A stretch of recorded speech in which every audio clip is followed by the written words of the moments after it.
حیوانات تنبل که به عنوان موجودات کم تحرک شناخته میشن، در دنیای شگفت‌انگیز طبیعت به خاطر رفتارهای خاص و جالبشون واقعا توجه رو به خودشون جلب میکنن.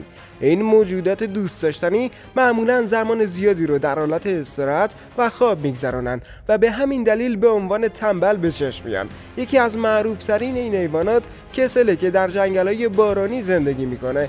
کسل‌ها به خاطر سرعت کم و عادت به آویزون شدن از درخت‌ها به عنوان نماد تنبلی به چشم میان. واقعا جالبه که این رفتارها چقدر به اونا کمک میکنه تا در محیط خودشون زندگی کنن.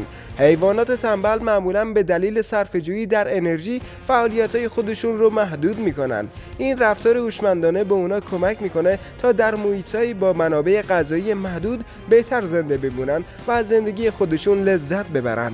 حیوانات تنبل به خاطر رفتارهای خاص خودشون واقعا توجه رو به خودشون جلب میکنن. کسلا به عنوان نماد تنبلی به شمار میان و این واقعا جالبه. صرفه‌جویی در انرژی دلیل اصلی کم تحرکی این حیوانات و نشون دهنده هوش اوناست. اگه از این ویدیو خوشت اومد، ویدیو رو لایک کن و کانال ما رو سابسکرایب کن و نظرت رو زیر این پست برام کامنت بذار.